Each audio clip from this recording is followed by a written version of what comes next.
Students, मेरा नाम है ज़िशान सुहेल और थर्ड ईयर का ये सब्जेक्ट ऑपरेटिंग सिस्टम जिसका कोड है CIT 333। इसका कोड CIT 323 भी हो सकता है क्योंकि कुछ बुक्स में जो है वो कोड 323 दिया हुआ है। तो अगर आप किसी बुक में इसका कोड चेंज देखें या पेपर में आपको कोड 333 आता है या 323 आता है तो इसका मतलब है कि वो ऑपरेटिंग सिस्टम ही का सब्जेक्ट है। तो इस बात से आपने कंफ्यूज नहीं होना।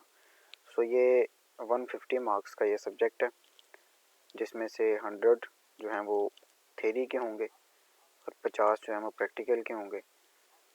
100 जो थ्योरी के हैं उसकी मैं पार्टीशन आपको बताता चलूँ कि इसमें 20 नंबर आपके MCQs के होंगे यानी कि ऑब्जेक्टिव। उसके बाद 80 मार्क्स जो हैं वो सब्जेक्टिव के होंगे जिसमें शॉर्ट क्वेश्चंस और लॉन्ग क्वेश्चन के 2 पोर्शंस होंगे। तो इस सब्जेक्ट का जो हमारे पास बेसिक मकसद है, कोर्स का ऑब्जेक्टिव अगर देखें तो उसमें हम देखेंगे कि at the end of this course number 1 point पे understand the concept and issues of managing the resources of a computer by an operating system. तो रिसोर्सेज को किस तरह मैनेज करना है ऑपरेटिंग सिस्टम को यूज़ करते हुए, तो स्टूडेंट्स इसके काबिल हो जाएंगे कि वो सारी चीज़ को देख पाएँ। उसके बाद understand the operational principles and implementation of Unix Linux operating system. So Unix और लिनक्स ऑपरेटिंग सिस्टम के जो प्रिंसिपल्स होंगे उनको भी स्टूडेंट्स अच्छे तरीके से अंडरस्टैंड करेंगे। Use shell commands to administer the system. So shell command किस तरह यूज़ होगी, उसके एप्लीकेशन। उसके बाद run application programs in Unix Linux environment. Linux और यूनिक्स बहुत इम्पोर्टेंट टॉपिक्स हैं दो, और इसका इन्वायरमेंट किस तरह चलेगा उसके बारे में भी हम इसमें सीखेंगे। उसके बाद जो है परफॉर्म सिस्टम एडमिनिस्टर किस तरह परफॉर्म करता है। Demonstrate motivation to use and administrate system in Unix and Linux platform. ठीक है जी, तो इसमें हम देखेंगे कि यूनिक्स और लिनक्स का प्लेटफॉर्म किस तरह चलेगा सिस्टम एडमिनिस्टर के लिहाज से। उसके बाद कोर्स आउटलाइन पे अगर हम आएँ तो उसके टोटल जो हैं 7 चैप्टर्स हैं। 7 चैप्टर्स में चैप्टर नंबर 1 की बात करें तो उसमें उसका नाम जो है वो कंप्यूटर सिस्टम स्ट्रक्चर्स है।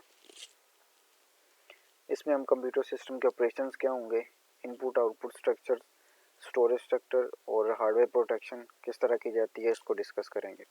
चैप्टर नंबर 2 में ऑपरेटिंग सिस्टम स्ट्रक्चर्स हैं। ऑपरेटिंग सिस्टम में भी हम process management, memory management, storage management, ठीक है। उसके बाद फाइल सिस्टम मैनेजमेंट किस तरह होगी। उसके बाद operating system services and system calls के अंदर इंटरप्ट क्या होता है, एरर क्या होता है। सो इस चीज़ों को हम इसमें डिस्कस करेंगे। और उसका डिज़ाइन और इम्प्लीमेंटेशन ऑपरेटिंग सिस्टम की किस तरह होगी उसको हम इसमें देखेंगे। चैप्टर नंबर 3 इम्पोर्टेंट है।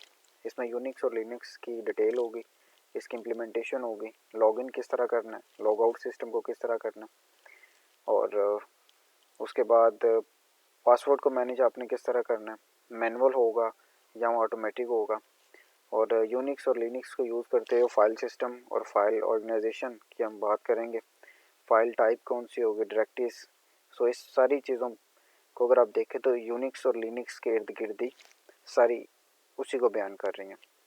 उसके बाद चैप्टर नंबर 4 पे अगर हम आएँ तो यूनिक्स और लिनक्स कमांड्स जो हैं वो कौन कौन सी हैं और किस तरह वो प्रैक्टिकली इम्प्लीमेंट होंगी उसको हम देखेंगे जब हम इसका प्रैक्टिकल करेंगे। उसके बाद जो है इसमें हम देखते हैं कि user related locating and search, ये उसकी कमांड है। डिटर्मिनेशन है, प्रोसेस रिलेटेड कमांड्स हैं। उसके बाद डायरेक्टरी किस तरह ओपन होगी, किस तरह क्लोज होगी। फाइल कंटेंट और फाइल कंटेंट सर्च किस तरह होगा, प्रिंटिंग, स्केजुलिंग, स्टोरेज और उसके बाद कमांड्स। ये सारी चीज़ें हम यूनिक्स और लिनक्स के थ्रू ही लेके चलेंगे। उसके बाद चैप्टर नंबर 5 जो है वो टेक्स्ट प्रोसेसिंग का होगा। टेक्स्ट प्रोसेसिंग में हम देखेंगे कि टेक्स्ट जो है प्रोसेस किस तरह होता है एक ऑपरेटिंग सिस्टम के अंदर। उसके बाद चैप्टर नंबर 6 में जो है वो बोर्ड ने शेल्स है, इसका इंट्रोडक्शन और उसके बेसिस क्या होंगे उस पर हम बात करेंगे। चैप्टर नंबर 7 में जो हम देखेंगे सिस्टम एडमिनिस्ट्रेशन। सिस्टम एडमिनिस्ट्रेशन में भी हम इसके टास्क कौन से हैं, यूनिक्स और लिनक्स के इंस्टॉलेशन पे बात करेंगे, और यूज़र एडमिनिस्ट्रेशन, उसके बाद फाइल सिस्टम, डिस्क सिस्टम। सो उसके बाद हम देखेंगे इसमें सिस्टम अकाउंटिंग, उसकी परफॉर्मेंस उसकी क्या होगी, डिवाइस मेल एडमिनिस्ट्रेशन, WCP और FTP सर्विसेज कौन कौन सी हैं उसमें बात करेंगे, और फाइल्स का बैकअप किस तरह आप लेंगे और रीस्टोर किस तरह सिस्टम को करेंगे, इस पर हम बात करेंगे।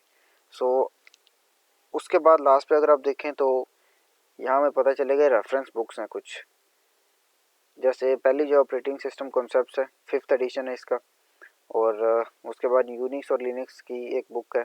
सो ये बुक्स जितनी भी आपके सामने बुलेट्स के फॉर्म में हैं, इन सब को आप PDF के फॉर्म में डाउनलोड कर सकते हैं गूगल से, और ये आप अपने पास रख सकते हैं रेफरेंस के लिए।